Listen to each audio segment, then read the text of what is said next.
The family budget. The budget is the most critical instrument that every individual and family must have in order to be successful. You must have a budget. You must make the budget your friend. Make the budget your friend. No matter what your financial circumstance is, maybe you don't want to know how much debt you have or look on paper the financial circumstances that you currently that exist in your life. You must face it. And over time, by facing it, it will improve because you will do things that will cause it to improve. It may take months, it may take a year, 2 years, or 5 years, but it will get better. And I'm here to help you to make that the case. The budget. You've downloaded the budget. You have it in front of you. So let's go over it quickly. Let's go over it quickly. And we know we live in a country where we overconsume. We overconsume. And we make foolish decisions. Even the financial, our government is based upon consumption, spending. So we are doing the same thing that the government does. You have athletes that become very successful and they get these contracts where they get paid millions of dollars that most people will not make in a lifetime. But yet soon after they leave the profession, those millions of dollars are gone. They don't have a home. They live these extravagant lives. And then we look at them and say, hey, how can this be so? People who win the lottery. A year or two pass by, they're in a worse situation than they were before they won the lottery. But even people with money, they have bad habits. The wealthy, the athletes, they have the same poor habits that the average person living from paycheck to paycheck has. They just have more money. So it is important that you learn financial responsibility before you get money. Because once you get money, you have a tendency to think that you know everything and you're better than everyone else. And before you know it, there's a fall from grace. So let's look at the budget. And the course is basically a course in financial management and analysis. But we start off real slow. In the beginning, you may already know this. No, don't do that. This is foundational building. So if you know this, we're going to practice it and perfect those things that you know. Because a lot of people know things, but they don't practice things. It's the difference between knowing and doing. So I've been in seminars as an attorney. I've sat there and said, man, all this stuff I know, but the last few hours, I learned some valuable information that I did not know that was very helpful in my practice.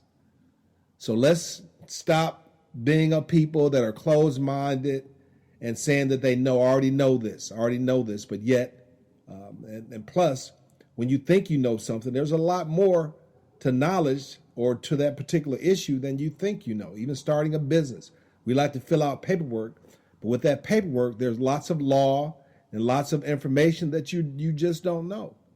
So they're appealing to your short-sightedness, being penny wise and dollar foolish, thinking that you know something that you don't even know that you don't know because knowledge is so vast. So let's look at the family budget, the budget. And the program that you're enrolled in is designed for the family unit. I have children that I've raised and they've gone on to be very successful.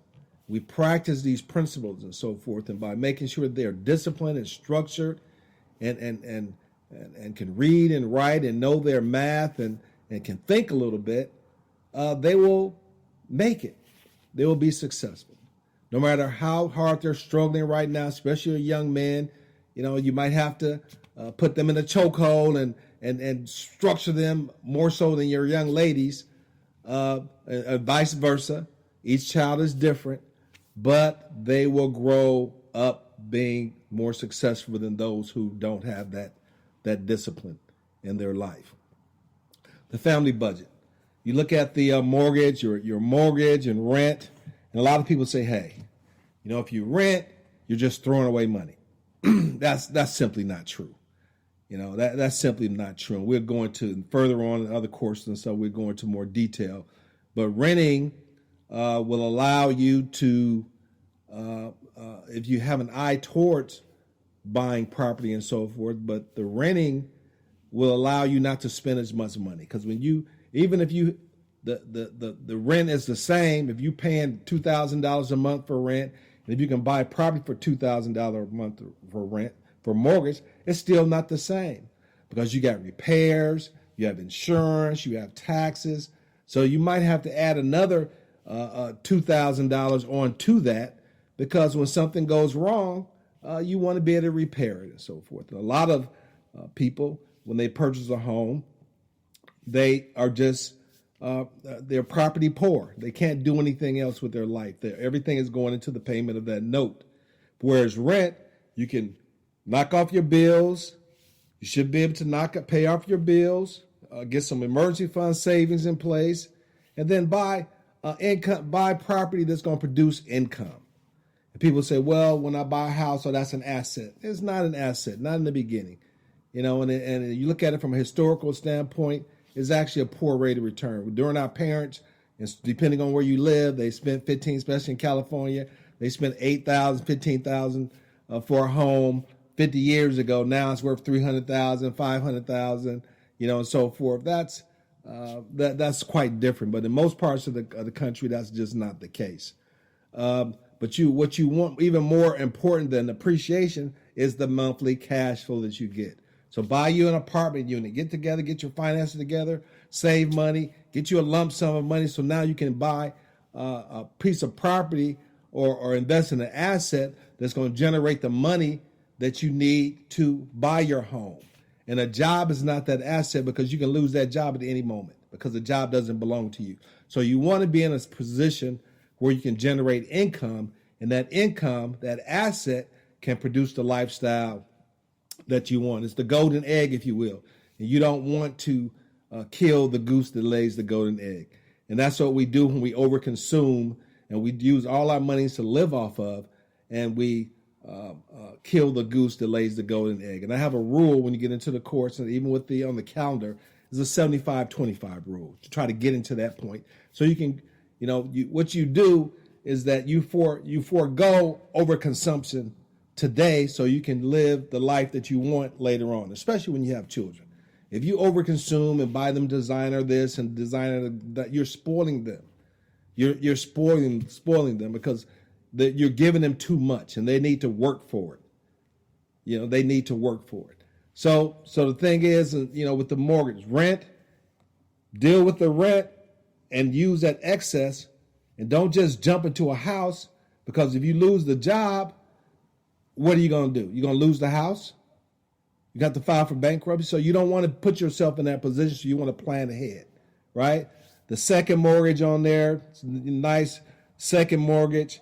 That might be, the first mortgage, you want to go ahead and buy you some rental property, some income producing property. You might want to, the ideal scenario, you buy the property and it might show a loss the first couple of years. But remember, you only have a few rent increases to profitability. So when you do your cost benefit analysis, and we do go through the course, you'll understand how to do analysis. Everything has a cost benefit analysis associated with it. So the second mortgage might be the mortgage you buy to buy your home, right? From the income, from purchasing income producing assets, take a mortgage on that. And then you get it, you still have your job. You don't have to pay rent. Now that the investment now is putting money into your pocket every month, because now you can live maybe in one of the units while the other renters are paying for your portion of the rent. You're setting aside money for a sinking fund for repairs and so forth that will need to be made. And then you still have your job and you're piling up those cash. And if you're married and you have a 2-earner income, that's even better. And then now you're able to grow and save money. So now you're ready to make that move to maybe buy a home or buy another piece of property, being careful not to over leverage yourself. You don't want to be in a situation where you're over leveraged, that if something goes wrong or you lose some renters, that you're going to lose everything and you don't have savings and investments set aside so you can overcome. That's being over leveraged. Where you have too much credit, you have to file bankruptcy, that you become insolvent. And that's what happens. during the Great Recession, where people said, "Hey, man, I have 5 pieces of property, including my home, but when the recession hit, I lost the 5 properties and I lost my home." That's the most ridiculous thing ever, right? So you want to be able to make sure that you're not over leveraged, that you don't put your eyes aren't too big. It's like getting food and you put so much food on the plate that you can't eat it all. You end up wasting and have to throw a lot of it away. So the second mortgage, I don't know why they have home equity there, but you can use the equity to borrow against. But like I said, you don't want to overdo that type of thing because you don't want to over leverage yourself. But we're dealing with expenses right now, and equity is it comes in when you want to calculate your wealth, your expenses, liabilities, your assets minus your liabilities, and so forth. But just making the second mortgage, just expenses there, what your payments are. And then you have your property taxes, of course, and that's what I was saying before. Rent, you don't have to worry about property taxes. See, so when you buy a home, you got to think of it a little bit differently and so forth. Instead of running out, just like the person who buying this fancy car, they're buying this fancy car, but yet they don't have any savings or investments. See, and they think it's an asset. We deal in over consumerism and luxury items, and we don't care. We don't think about building a economic future for ourselves. So we driving around with $800 car, and we barely can't pay our rent, and our children can't pay. They're in public schools, and they're not getting a quality education. Or even women who go out and overdo it, buy hair and so forth, and then struggle to pay rent, or even go addicted to retail and end up spending more money than they should, and end up with a whole closet full of clothes and thinking that, if I need money, then I can always sell that sell it and getting pennies on a dollar. That's not a good thought process. That's not a good thought process. So you got the home, you got home insurance. You buy a home, you got to have insurance, and renter's insurance. The best insurance, put some bars on your house, secure it and so forth, and because the amount of money that you pay for the insurance, you can add up over the insurance, maybe more than just securing your home, and then any extra money, put it into a savings account for replacement, value. But it's all relative. You have to do the cost benefit analysis on that, because everything has an opportunity cost. Right? You do one thing, it leaves less resources to do something else, especially when it comes to your time. You got your homeowner fees, and then, your expenses and so forth. You got gas, electric, phone, landline, cell phones, internet, cable, water. And a lot of these items, especially when your budget is tight, or you may have your budget may be over, you can go through each one of these line items and say, hey, where can I reduce my costs? Where can I reduce my costs? Right? You want to get away from living on the edge. You don't want to live on the edge.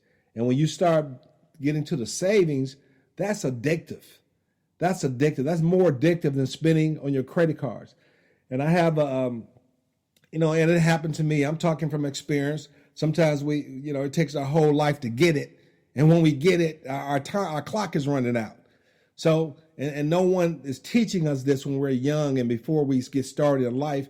And in my opinion, that's why a lot of people end up going to jail and get into trouble, is because these things are not taught to them. They're not prepared for life.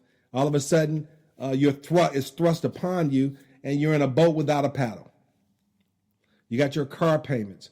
A lot of people work and they pay off their cars, and the first thing they do is go get another car. When you have a perfectly good car, fix it. If you buy a house, your roof leaks, you're not going to throw it away in the house. You're going to fix the roof on the house. So the bottom line is to quit being so consumer driven. I got to upgrade. I got to get this and that. I got to keep up with them. I got to keep up. Your story is unique and individual and so forth. And everybody's path is different. It takes a lot of money to maintain a high lifestyle unless you engage in some type of nefarious type of activity that's going to be paying you. Not that many people are fortunate enough to have that. So you